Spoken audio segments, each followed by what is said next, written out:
Hello, सभी का स्वागत है हमारे यूट्यूब चैनल एक के आर्ट क्लासेस पे। आज मैं आप सभी को टीजीटी परीक्षा के लिए महत्वपूर्ण प्रश्न से संबंधित वीडियो में बताने जा रहा हूँ। तो सर्वप्रथम देखिए प्रश्न नंबर पहला।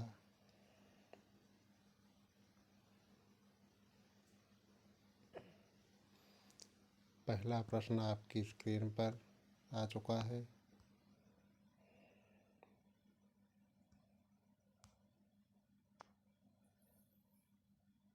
तो देखिए प्रश्न नंबर 1, पोथी चित्रण के महत्वपूर्ण सचित्र ग्रंथों में निम्नलिखित में से कौन सा नहीं है। पहला प्रश्न पूछ रहा है, पोथी चित्र के महत्वपूर्ण सचित्र ग्रंथों में निम्नलिखित में से कौन नहीं है।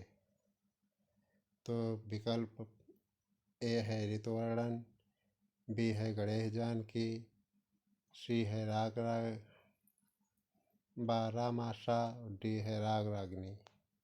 तो सही विकल्प गणेश जानकी, विकल्प बी सही गणेश जानकी।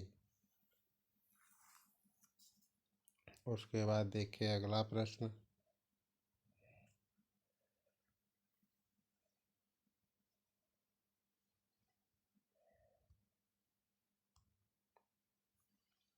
प्रश्न नंबर 2 सर।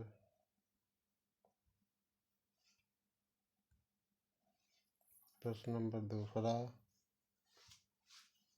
पूछ रहा है, पटचित्रों का निर्माण किस वस्तु पर किया जाता था। तो पटचित्रों का निर्माण किस वस्तु पर किया जाता था। विकल्प काष्ठ पर, दीवारों पर, ताड़पत्र पर, कपड़े पर। तो सही विकल्प जो है वह पटचित्रण कपड़े पर किया जाता था, विकल्प सी सही। उसके बाद देखिए पटचित्र प्रश्न नंबर 3।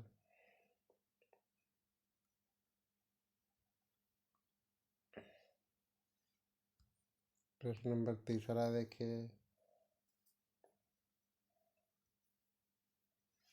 तीसरा विकल्प तीसरा पूछ रहा है, पटचित्रों में कौन सा चित्र सबसे अधिक विख्यात है। यानी जो पटचित्र हैं उसमें से कौन सा चित्र सबसे अधिक विख्यात है। कौन सा चित्र सबसे अधिक विख्यात है। विकल्प पहला है ताजमहल, विकल्प बी है बुद्ध जन्म, विकल्प डी है सूफी काव्य, विकल्प सी है काली घाट। तो पटचित्रों में कौन सा सबसे अधिक पटचित्रों में कौन सा चित्र सबसे अधिक विख्यात है। यहाँ पटचित्रों के बारे में पूछ रहा है। तो पटचित्रों के लिए काली घाट सबसे विख्यात है। तो विकल्प सी सही है, काली घाट। उसके बाद देखिए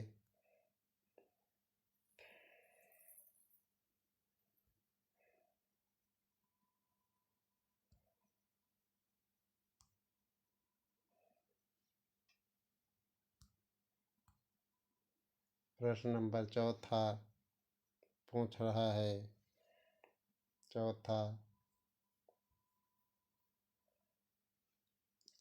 किस चित्रों में काव्य एवं चित्रकला संरक्षित है।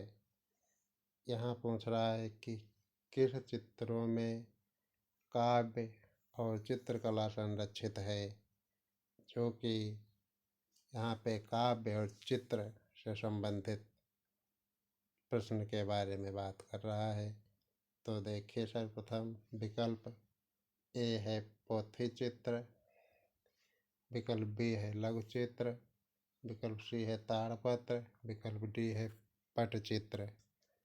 तो सही विकल्प है विकल्प बी लघु चित्र। लघु चित्रों में जो काव्य और चित्र दोनों सुरक्षित है।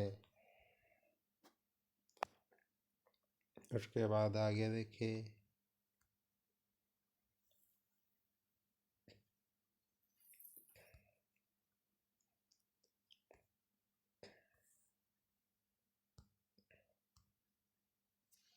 प्रश्न नंबर चौथा होता पांचवा देखिए। प्रश्न नंबर पांचवा, किस शैली के चित्रकार आरंभ में भित्ति चित्र बनाते थे, बाद में कपड़ा और कागज पर चित्रांकन करने लगे? यानी कौन सी शैली के चित्रकार पहले प्रारंभ में भित्ति चित्र बनाते थे, बाद में कपड़ा और कागज पर चित्रांकन करने लगे? तो विकल्प ए पाल शैली, विकल्प बी अपभ्रंश शैली, विकल्प सी पटना शैली, विकल्प डी अंबर शैली।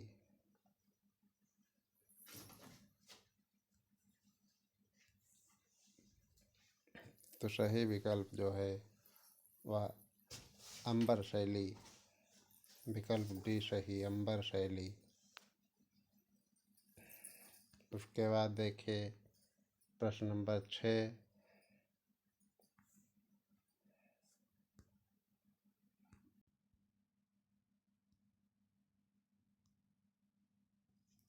देखिए प्रश्न नंबर 6 क्या है। 6 नंबर का प्रश्न पूछ रहा है, किस शैली के प्रमुख चित्रकार अली रजा और हसन रजा थे?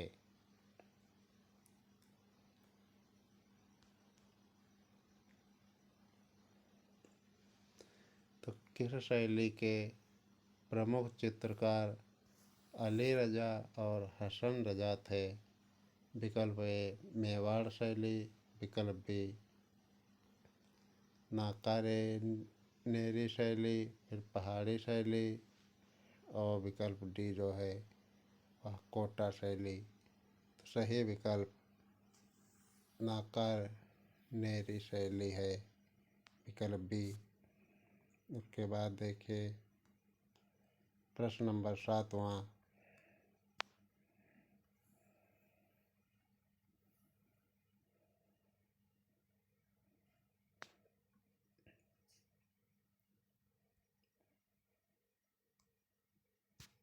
प्रश्न नंबर 7वां आपके स्क्रीन पर। प्रश्न नंबर 7वां आपके स्क्रीन पे है।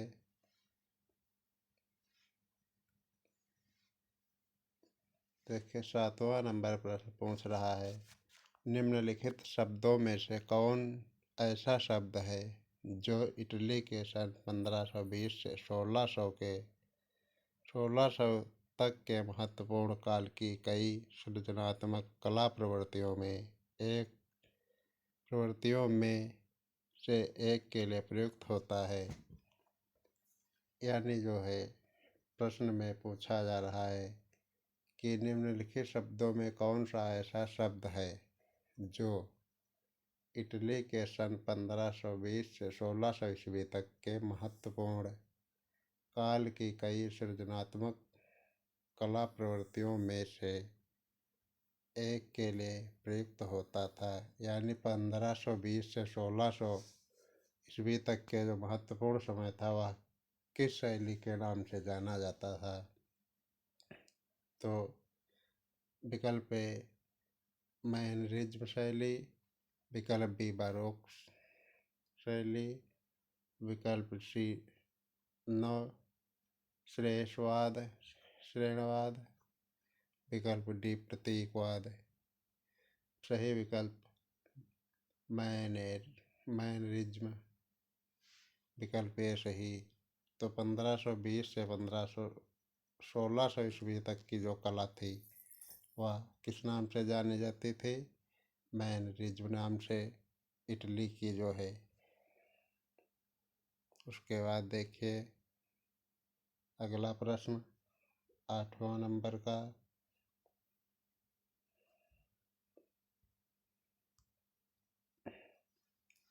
8 नंबर का प्रश्न जो है अब आपकी स्क्रीन पर 8 नंबर में पूछा जा रहा है। मुख्यतः स्थापत्य और भीतरी सजावट की नई पद्धति जो विशेष रूप से इंग्लैंड और बेल्जियम में पनपी, निम्नलिखित में से कौन सी थी?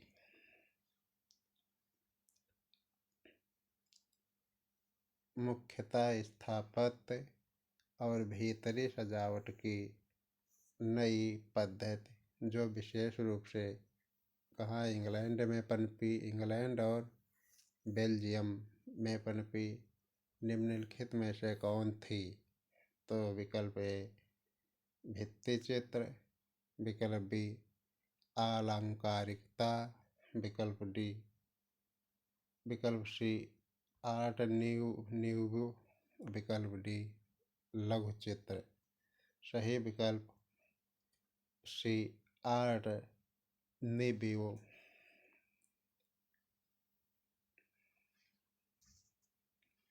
उसके बाद देखिए अगला प्रश्न 9 नंबर का।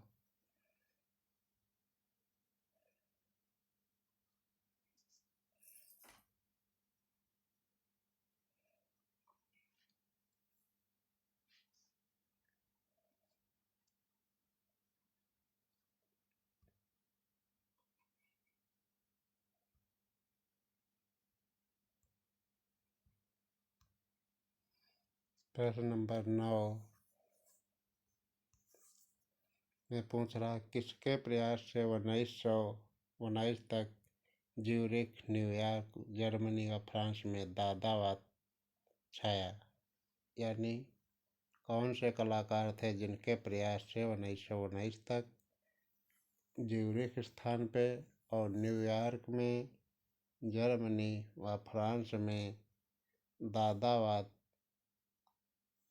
छाया, यानी दादावाद का जो प्रभाव था हुआ, दादावाद का विकास हुआ? विकल्प ए पिकाविया, विकल्प बी माने। तो सही विकल्प पिकाविया।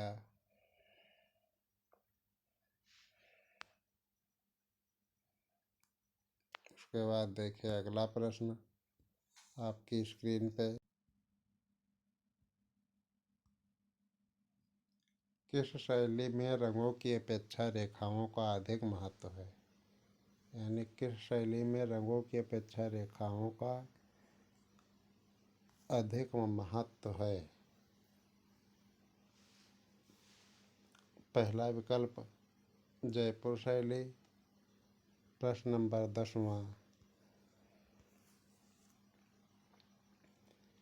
उसके बाद विकल्प बी मेवाड़ शैली, विकल्प सी कांगड़ा शैली, विकल्प डी अपभ्रंश शैली। यानी किस शैली में रंगों की अपेक्षा रेखाओं का अधिक महत्व है?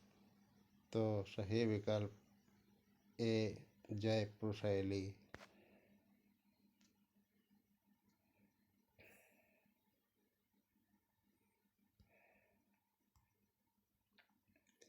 उसके बाद प्रश्न नंबर 11।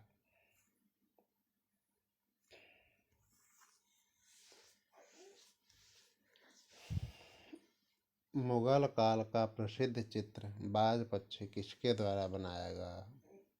मुगल काल जो था कला का, वहाँ का प्रसिद्ध चित्र बाज पक्षी वह किसके द्वारा बनाया गया? विकल्प ए नादिर, विकल्प बी मंसूर, विकल्प सी मनोहर, विकल्प डी मधु। तो सभी को पता है कि मुगल काल का प्रसिद्ध पक्षियों का चितारा उस्ताद मंसूर को कहा जाता था। तो बाज पक्षी का चित्र मंसूर ने बनाया। विकल्प सी बी मंसूर सही है। उसके बाद आगे देखिए प्रश्न नंबर 12वां।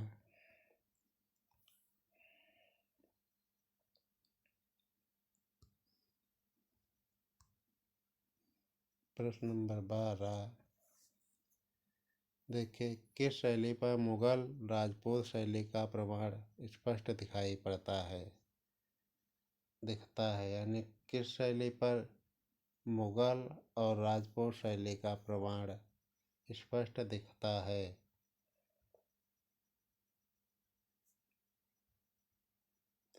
किस शैली पर मुगल राजपूत शैली का प्रमाण स्पष्ट दिखता है। तो विकल्प ए मंडी शैली, विकल्प बी गढ़वाल शैली, विकल्प सी गोलर गोलर है गुलेर शैली है, विकल्प डी गुजरात शैली। तो सही विकल्प जो है वह गुलेर शैली।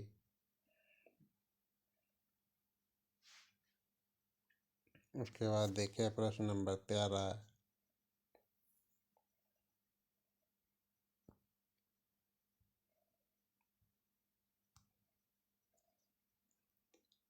प्रश्न नंबर 13 देखिए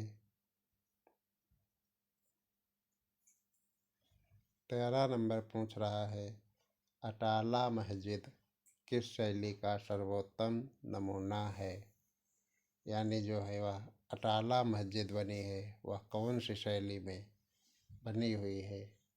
तो विकल्प सी पहला विकल्प है ए मुगल शैली, विकल्प बी है बीकानेर शैली, विकल्प सी है मालवा शैली, विकल्प डी है शर की शैली।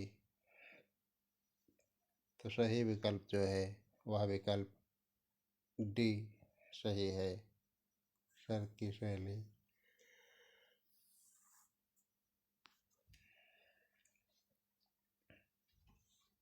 उसके बाद देखिए अगला प्रश्न, प्रश्न नंबर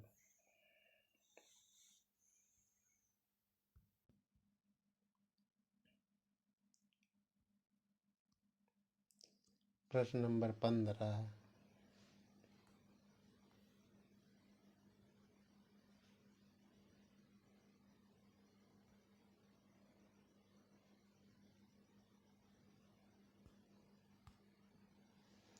प्रश्न नंबर 15 देखिए, किस शैली में हिंदू मुस्लिम कला शैली का मिश्रण देखने को मिलता है। तो किस शैली में हिंदू मुस्लिम कला का मिश्रण देखने को मिलता है। विकल्प ए बंगाल शैली, विकल्प बी पटना शैली, विकल्प सी सारकी शैली, विकल्प डी मंडी शैली। तो सही विकल्प सारकी शैली।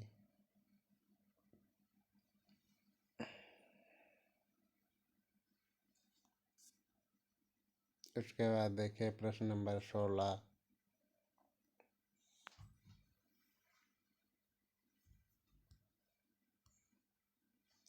प्रश्न नंबर 16 पूछ रहा है, स्तूप स्तूप क्या होता है। तो स्तूप क्या होता है, जो कि स्तूप का संबंध बौद्ध काल से बौद्ध धर्म से है। तो यहाँ पर पूछा स्तूप क्या होता है। कब्रिस्तान, बी मिट्टी का ढूहा या थूहा, राजा का शव, विकल्प सी, विकल्प डी पवित्र स्थान। तो विकल्प सही विकल्प मिट्टी का ढूहा या मिट्टी का ढेर या मिट्टी का टीला कहते हैं। सही विकल्प बी स्तूप क्या होता है, तो मिट्टी का ढोहा। उसके बाद देखिए अगला प्रश्न नंबर ये 16 था। अब प्रश्न नंबर 17 देखिए।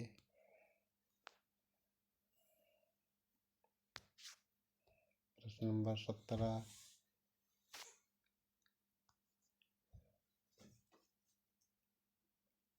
प्रश्न नंबर 17 किस शैली के प्रसाद महल गोल होते थे। तो कौन सी शैली के प्रसाद या जिन्हें महलों को प्रसाद कहते हैं गोल होते थे। यानी किस शैली के प्रासाद महल गोल होते थे? पहला विकल्प ए बेसा शैली, उसका बी द्रविड़ शैली, विकल्प सी नागर शैली, विकल्प डी गुलेर शैली। तो सही विकल्प ए बेसा शैली।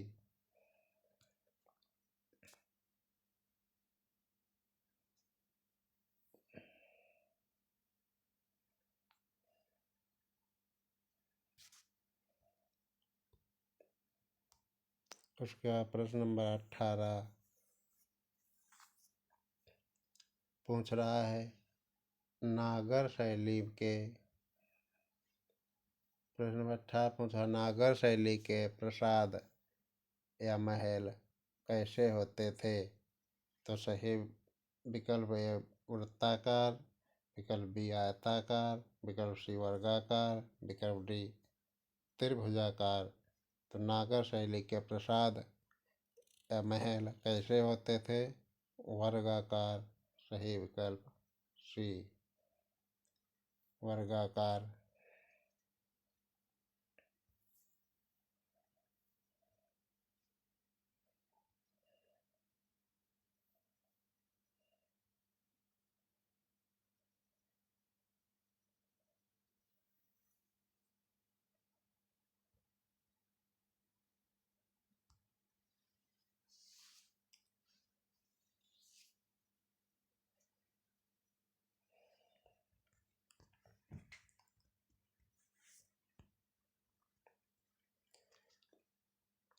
फिर प्रश्न नंबर पूछ रहा है 19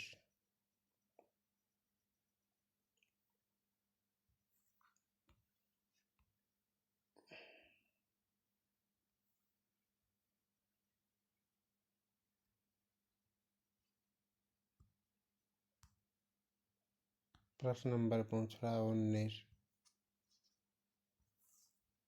19 में पूछ रहा